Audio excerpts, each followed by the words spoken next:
저는 조금 전에 장관님과 이배용 위원장님 답변하시는 걸 보면서 굉장히 한가롭다는 생각을 지울 수가 없습니다. 장관께서 그러셨죠. 어느 정도 지금 현장에서 의대 정원 관련해서 진도가 나가고 있다. 그렇습니까? 교수 채용 다 됐어요? 그리고 의료시설 관련해서 다 준비됐습니까? 그게 안 됐다는 게 눈에 훤히 보이는데 어떻게 어느 정도 진도가 나갔다는 말을 합니까? 뿐만 아니라 꼭 좀 돌아와 달라고 의사들을 향해서 호소하고 있다. 지금 장관님께서 하셔야 될 일은 그 사람들에게 호소할 게 아니라 대통령과 그리고 이 의대 정원을 늘리려고 하는 정부 관계자들에게 호소하시면서 의대가 준비될 때까지 기다려달라고 호소를 하셔야 되는 겁니다. 도대체 본인의 위치와 직위가 무엇인지를 망각하고 계시는 답변인 것 같아서 굉장히 실망스럽고, 이용배 위원장님도 마찬가지입니다. 기껏해서 이배용 위원장님, 기껏해서 지금 이제 의대 정원 문제가 굉장히 심각한 현안으로 떠올라 있는데, 국가교육위원회는 국가교육의 중장기적인 의제 설정을 해야 되는 아주 중요한 기관인데, 뭐라고 하셨냐면, 그러니까 기구를 확장해 주십시오. 그게 지금 여기서 할 말입니까? 그리고 현안이 많아서 지금 여러 가지 다른 것들 보느라 많으신가 본데, 지금 국민들 당장에 힘든 거는 바로 이 의대 정원 문제입니다. 그러면 여기에 대해서 최소한 다 하지 못해서 지금 저희도 답답합니다 라는 말 정도는 나와야지, 그게 아니라 기구를 확장해달라는 그런 이야기를 어떻게 저희한테 합니까? 제가 답변 드려도 될까요? 아니요, 답변 듣고 싶지 않습니다.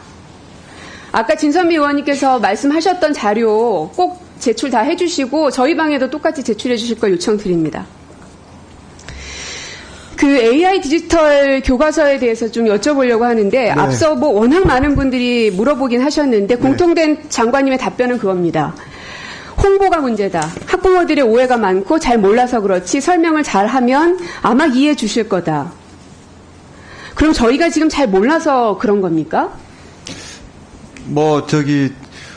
워낙 이제 새롭게 하는 그 변화입니다. 그래서 이제 그렇죠. 새롭게 하는 내용을 변화죠. 잘 전달하는 것이 중요하고요. 그렇지만 홍보만 잘한다고 되는 건 아니고 정책도 훨씬 더 또 현장과 소통하면서 잘 진행하는 것이 중요하다고 생각합니다.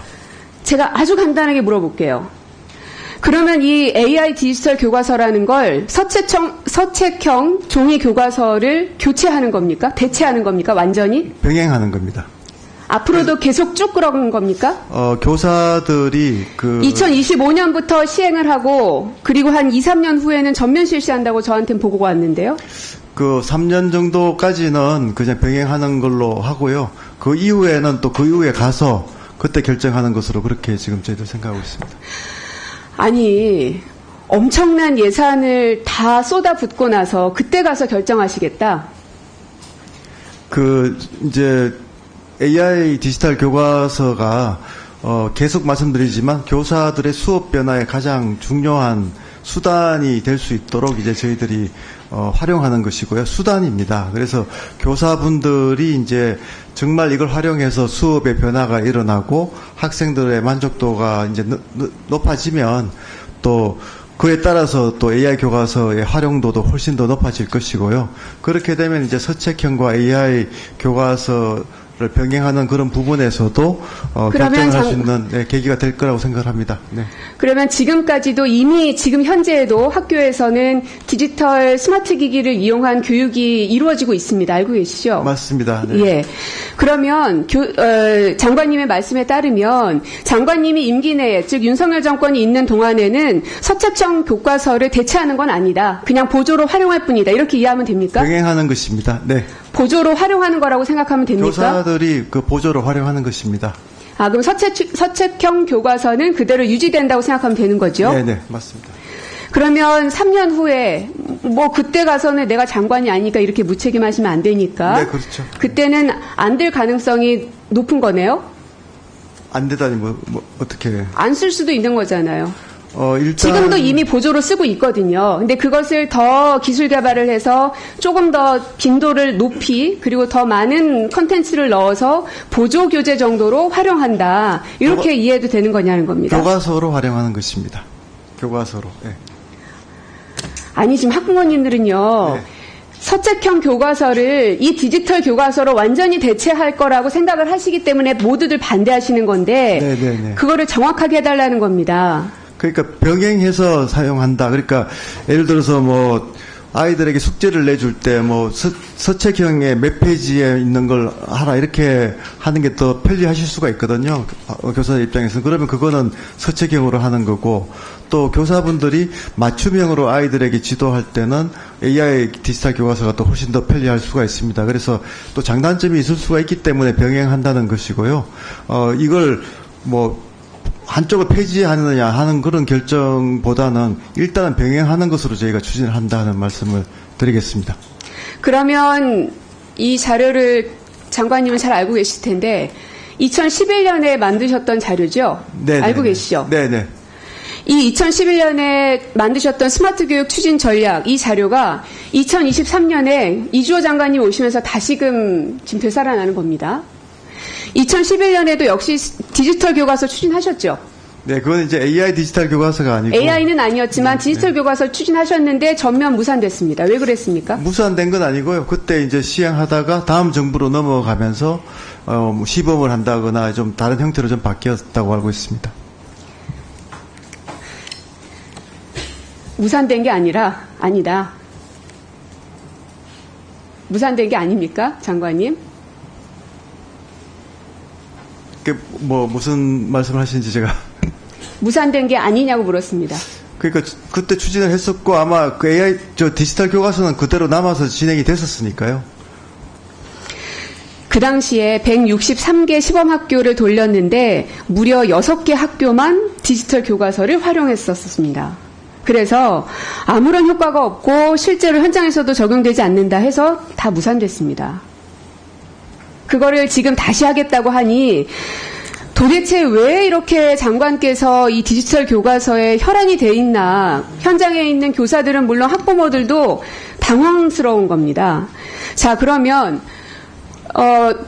이게 전면 교체가 아니라 그냥 병행하는 보완 수단 정도라고 말씀을 하셨으니 그럼 그거라도 제대로 돼 있는가 한번 봅시다. 세 가지입니다. 인프라 구축이 돼 있나, 효과성에 대한 분석은 돼 있나, 현장 의견 수렴 돼 있나, 세 가지를 봤는데요. 세 가지 다 안 돼 있습니다. 인프라부터 볼게요. 디바이스 지금 얼만큼 다 보급돼 있어요?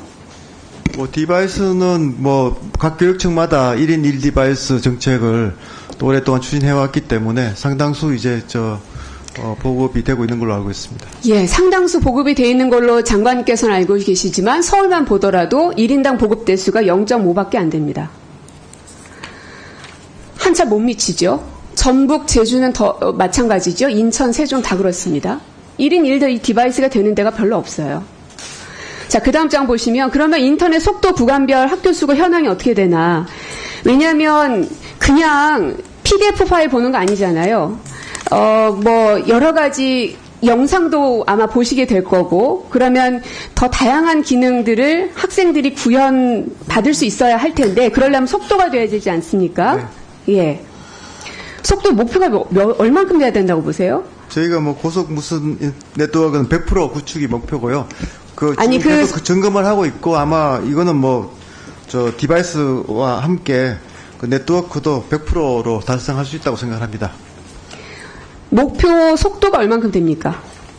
목표 속도는 각 학교 상황에 따라 좀 달라질 수도 있어서요. 어떻게 학교 상황마다 달라요? 교과서가 다 똑같은데. 학생이 굉장히 많은 학교도 있고 또 작은 학교도 있기 때문에 누가 뒤에 아는 분 계시면 말씀해 주세요. 네, 우리 담당자가 좀 말씀하시죠. 국장이죠.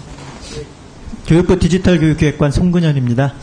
조금 전에 말씀드린 것처럼 그 디지털 네트워크망 부분들에 대해서는 대규모 학교이냐 소규모 학교이냐 즉 학생 수가 어느냐에 따라서 다른 부분들이 좀 있고요. 그 다음에 예컨대 수학, 영어 수업을 옆에 반에서 동시에 하느냐 아니면 순차적으로 하느냐에 따라서 접속자 숫자에 따라 다르기 때문에 사실 요구되는 기가바이트의 속도가 다른 부분들은 좀 있습니다. 근데 저희가 지금 예상하고 있는 건 지금 학교에는 스쿨렛이라 해서 1기가망이 거의 다 깔려 있는데 다만 이게 1기가가 그대로 나오는 건 아니고요. 간섭 현상이나 중첩 현상이 있어서 학교마다 아까 말씀드린 것처럼 500에서 300 이렇게 차이가 좀 있습니다. 근데 디지털 교과서가 구동이 되려면 사실은 그 목표치가 지금 의원님 말씀대로 일정 부분이 필요합니다. 근데 그 부분은 지금 현재 그 AI 디지털 교과서를 검인정 중에 있습니다. 저희가 그 신청된 부분들에 대해서 그 담겨 있는 용량이나 구동되어 있는 부분들이 예컨대 동영상을 얼마나 담았느냐, 사진이 얼마나 담겨 있느냐에 따라서 그 교과서가 차지하고 있는 용량과 구동의 속도가 좀 변화가 될 수가 있습니다. 그래서 그 부분들을 저희가 평균을 내서 하고 있는데, 기본적으로 1기가 미만이면은 우리나라 목표로 봤을 때는 한 38%는 저희는 이제 충분하다고 보고 있고요. 1기가에서 2기가 사이가 좀 필요하다라고 보고는 있습니다. 그래서 그 부분들은 조금 전에 말씀드린 것처럼 학교 상황과 디지털 교과서가 최종 검인정 되었을 때 많이 목표치가 나올 수 있기 때문에 현재 9월까지는 각 학교 12,000개를 전수조사를 통해서 저희가 네트워크망의 속도를 정측을 하고 있습니다. 다만 이걸 속도를 올리는 부분들에 대해서는 한 2주 정도의 내외에 단순 부품 교대로 가능한 학교가 상당수 있고요. 경우에 따라서는 10G라 그래서 별도로 깔아야 되는 거 있는데 이건 한 달 정도 소요되는 부분들이 있습니다. 그래서 저희들이 연말까지는 네트워크 부분들은 크게 무리 없이 진행을 할 수 있다라고 좀 말씀을 드릴 수 있고요. 부가에서 디바이스 부분들에 대해서는 현재는 초등학교 3학년 이상 디바이스 부분들에 대해서는 저희가 전체적으로 봤을 때 한 90% 정도는 구축이 되어 있다라고 지금 시도해서 갖고 있습니다. 저희가 코로나19를 거치면서 동영상 강의라든지 이런 부분들이 돼 있어서 디바이스는 돼 있는데, 다만 이 디바이스도 소요 연한에 따라서 사실은 배터리 소요 용량 등에 따라서 어느 정도의 속도나 유지 시간들이 좀 다를 수가 있습니다. 그런데 이제 내년에 적용되는 것들은 저희가 초등 3, 4, 중학교 1학년, 고등학교 1학년 저희가 추정해보면 한 177만 6천 명 정도 됩니다. 이 인원들한테 제공되는 디바이스 부분들에 대해서는 크게 무리 없이 고사양의 디바이스를 제공할 수 있을 것으로 생각을 가지고 있습니다. 그래서 디바이스 그 자체 부분과 네트워크망 부분들에 대해서는 저희가 디지털 교과서의 가장 근간을 이루는 부분들이기 때문에 유념해서 아무 문제가 없도록 최선을 다하도록 노력을 하겠습니다. 방금 말씀하신 디바이스나 인터넷 속도 관련한 자료는 그럼 다시 주십시오. 제가 있는 자료에는 디바이스는 서울 같은 경우는 한 사람의 0.5대밖에는 안 돼 있는 상황이고요. 이것도 초등학교 3학년 이상 학생의 경우에만 돼 있는 자료인데 그렇습니다. 제게 자료가 잘못될 수도 있으니까 그건 나중에 보강해 주시면 되겠고요. 속도도 아까 말씀하셨죠. 1기가에서 2기가 정도 사이가 되면 좋겠다. 근데 제가 조사해 보니까요. 1기가 초과하는 초등학교 거의 0입니다. 거의 대부분의 학교들을 다 깔아야 된다는 얘기인데, 지금 디지털 교과서를 내년부터 시행하신다면서요. 그러면 2주 만에 되고 2달이면 되니까 그거 어느 날 갑자기 딱 하면은 다 됩니까?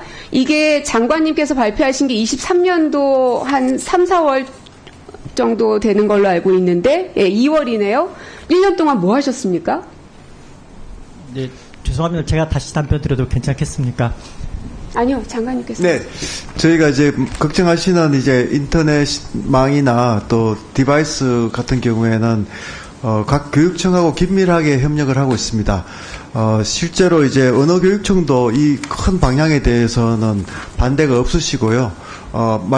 지적하신 대로 이제 교육청마다 조금 들쭉날쭉한 이제 준비도의 차이는 있지만, 최근 들어와서는 또 교육부가 거의 매달 지금 점검을 부감님들하고 하고 있습니다. 그래서, 저희 그 인터넷 접속이나 또 그 디바이스 문제는, 인프라 문제는 정말 차질 없도록 그렇게 잘 준비하도록 하겠습니다.